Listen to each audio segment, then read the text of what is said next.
Este video abarca temas que pueden ser inapropiados para gente sensible o menores de edad. Si decides verlo es bajo tu responsabilidad. No se promueve ninguno de los actos realizados por los individuos de los que se estará tratando en el video. Estos últimos meses en YouTube me he encontrado con creadores que están alertando sobre especímenes que publican videos llenos de desviaciones sexuales, como The Loud Channel y Creepfake.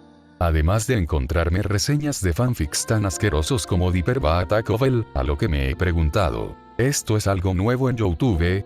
Recordé cuál era el contenido aterrador que llegué a ver durante mi infancia, y, realmente lo que asustaba, o al menos tenía la intención, era el contenido, y no la salud mental de quien creó dicho material.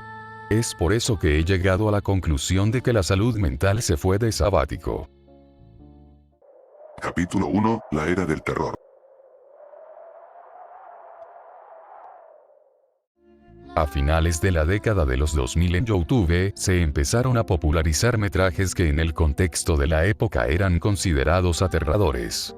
Dentro de estos videos se encuentran los creepypastas clásicos, tales como Slenderman, aunque realmente estos se compartían como texto e imágenes en foros. Los videos narrando estas historias con canciones como esta fueron los que se quedaron grabados en mi memoria, e incluso se suele referirse a estos con humor con el clásico. Pero no le di importancia. Si bien, estos creepypastas ya tenían aspectos que se podían considerar pasados de edgy, como es el caso de Jeff the Killer, no pasaban de temas de violencia extrema y comportamientos que dan cringe. Tomo este como ejemplo porque el autor de este resultó ser un enfermo mental, pero en su obra no se llegó a plasmar este lado de su psique.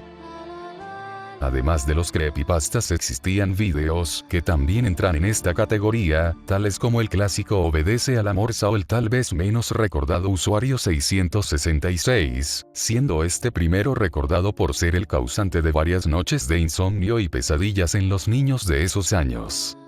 Este video y su acompañamiento musical fueron suficientes para perturbar mi mente durante mi niñez, sin realmente mostrar nada que se pueda considerar malo, siendo eso al final, un video de una persona que sufría de una enfermedad y quiso salir adelante en su carrera artística.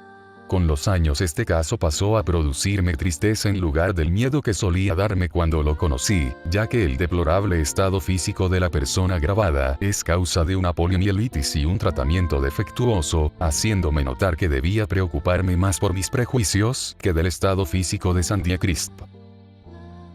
El video del usuario 666 es un montaje que vi más o menos en el mismo periodo, siendo este impactante por su edición y porque en esos años ese número sí me asustaba XD.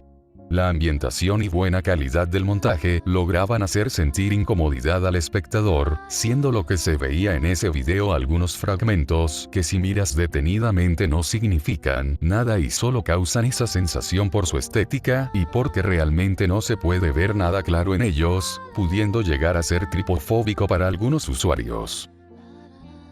Como todo en la vida, estos años no fueron perfectos ni 100% libres de desviaciones y fetiches, siendo que también recuerdo el fanfic de My Little Pony llamado Little Miss Rarity, en el cual aparecen situaciones algo más turbias y casi que rozando el límite de lo que es morbo y lo que es literatura pornográfica para brownies edgys. No conozco a mucha gente que haya hablado de esto, y las personas que lo topaban no lo habían visto completo y solo lo conocían por el boca a boca. A lo que quiero llegar es que sí existían obras turbias, pero no solían salir bastante de los nichos en los que nacieron. Pero el miedo evolucionó. Dejamos de temerle a lo que veíamos para empezar a obsesionarnos con lo que podíamos crear. Capítulo 2. El punto de quiebre. Hablar de Internet en este periodo es entrar en un terreno bastante polarizante. Para este entonces, ya no éramos los niños que se asustaban exageradamente fácil con un screamer básico. Nos habíamos vuelto mucho más tolerantes al terror convencional.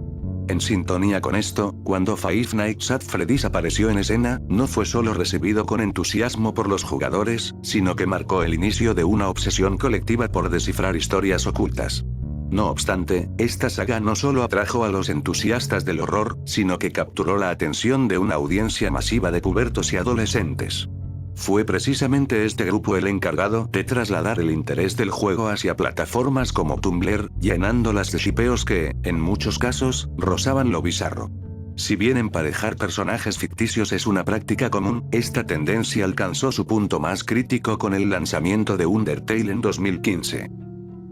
Este juego tiene una historia bastante buena y unos personajes memorables a los que tenías que perdonar pasando el tiempo con ellos, cosas que al juntarse con pubertos y adolescentes en Tumblr no podía acabar bien. Durante estos años los fanfics de estas historias no solo se centraban en expandir estos mundos en la imaginación de los fanáticos, sino que la corriente de las historias de romance entre estos personajes fue aumentando con creces, provocando que la comunidad empezara a representarlos en contextos puramente románticos y, eventualmente, sexuales. A raíz de esto, y sumado al hecho de que gran parte de las publicaciones en dicha red social eran directamente pornografía, se produjo una normalización masiva de la Rule 34, además de que personajes como Deimos ya le estaban echando ojo a Toy Chica. Chica es la única animatrónico que lleva ropa la cual es un short, que para mí la hace ver muy sexy, y los hombres la adoran. Capítulo 3. La salud mental se fue de sabático.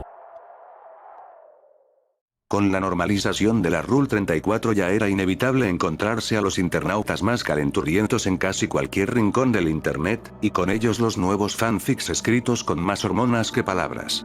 De aquí recuerdo historias del ship Starco de la serie de Star vs las fuerzas del mal, varios de estos eran historias normales, pero otros ponían a estos personajes en situaciones bastante subidas de tono. Ya era normal encontrar personas que se emocionaban al leer cómo sus personajes favoritos se daban amor, pero habían otras que querían compartir gustos poco comunes en estos escritos, algunos incluyendo sus más profundos fetiches y parafilias. Aquí es donde entran escritos como el vomitivo Dipper va a Taco Bell, del cual tengo la suerte de no haberlo leído por mi cuenta, sino que he visto un resumen que me permitió evitarme todo el mal al estómago y poder cenar ese día. Y es que para los afortunados que no saben de lo que hablo, aquí se desarrollan desviaciones sexuales como la necrofilia y sadismo con los personajes de Gravity Falls. Otros fanfics asquerosos son los que son elaborados por el canal de Loud Channel y las otras cuentas de Guillermo Cañedo, destacando en estos días Lily Loudster, antes Lola Armbruster. Algunos de estos solo se quedan en los hermanos Loud, haciendo cosas que no se deben hacer entre hermanos, pero en otras se hace referencia a uno de los peores vídeos de internet, así es, el video de la pequeña Daisy. Además de las asquerosidades de vídeos, este usuario admitió crímenes públicamente, incluyendo el consumo de material ilegal. Debo reconocer que hubo un bajón de visitas por mi culpa, todo porque anduve de los anteriores, siento que fue por un gravísimo error de haber visto sin medir las consecuencias y por haber engañado pederastamente a una jovencita de 16 o 17 años, diciendo que lo amaba, siento que fue precipitado porque ninguna adulta me pelaba, siento que era adolescente. Admito que cometí errores, pero quiero pedir disculpas por haber comportado de esa manera y también por haber causado pleitos entre otros usuarios que me defendía, por eso me traicionaron. Ahora estoy más solo y desterrado que nunca, a pesar de que me esfuerzo con todo, no obtengo lo que quiero por mis acciones del pasado.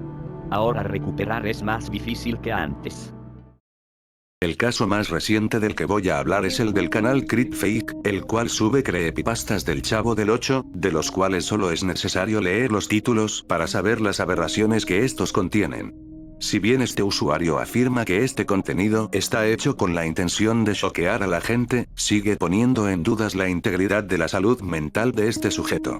Para rematar, estas historias las hace con inteligencia artificial, buena suerte imaginándote los prompts que usa para ello.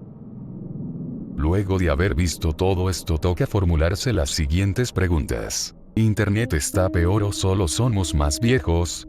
¿E Internet era inocente o los inocentes éramos nosotros? Para responder a la primera pregunta, se me es necesario aceptar que sí he dado clic en vídeos solo por el morbo que estos me produjeron, y es que es cierta la afirmación de que el morbo vende. Siendo que con el pasar de los años he madurado lo suficiente como para saber qué contenido es basura y cuál no. El contenido basura en YouTube ha existido desde el inicio, pero conforme pasaron los años este se hacía notar más. Sin embargo, es importante mencionar que los usuarios también han aumentado mucho con el pasar del tiempo, siendo que los creadores de este tipo de vídeos siguen siendo una minoría dentro de la web, pero con más alcance gracias al nuevo algoritmo. Para reducir dicho alcance sería necesario dejar de clicar en esos vídeos, pero mucha gente cae por la curiosidad humana. Para darle respuesta a la segunda pregunta, es suficiente con lo mencionado justo antes. Es fácil concluir que Internet nunca estuvo 100% limpio, solo que con el crecimiento de las redes sociales y el declive de los foros esta gente empezó a derramar sus porquerías en sitios en los que todo el mundo puede verlas. Otro punto a considerar es que al ser un niño en el Internet de esos entonces mi prioridad no era precisamente ir a socializar en sitios que no sean YouTube o Club Penguin, puesto que antes no había tanto enfermo en YouTube y la moderación de Club Penguin era bastante buena. Para concluir, antes los creadores de contenido que tenían la intención de asustar a la gente se esforzaban escribiendo y editando creepypastas o montajes. Lamentablemente en la actualidad los creepypastas se han visto inundados de historias enfermizas cuyo factor aterrador está en la psique de los autores. Esto además de dificultar la búsqueda de buenas crepas mancha la imagen de la comunidad. Este declive en la calidad de los creepypastas se puede explicar con el cambio del algoritmo en YouTube, ahora se premia la cantidad antes que la calidad. Para las buenas historias es necesario tomarse su tiempo, pero si ahora no subes contenido, muy frecuentemente serás olvidado para el algoritmo. Esta necesidad de contenido inmediato reduce la calidad del contenido y, además está forzado a ser family friendly. La infantilización de YouTube es otro factor que desanima a los creadores a hacer contenido, llamémoslo, maduro, ya que la plataforma monetiza y recomienda más a los canales infantiles. También es importante mencionar que los aficionados al terror se han desplazado hacia formatos como el terror analógico, olvidando a los formatos de antaño. El aumento de sexualización en el contenido de YouTube se explica también por la necesidad de visitas. El uso de material erótico en vídeos y miniaturas es una forma fácil y de poco esfuerzo para obtener vistas, siendo una de las maneras preferidas de los creadores para hacer crecer a sus canales. Bueno gente, hasta aquí llegaría este video, el cual es el primero que hago. Si les gustó dejen su like y suscríbanse. Dejen su opinión en los comentarios, los estaré leyendo.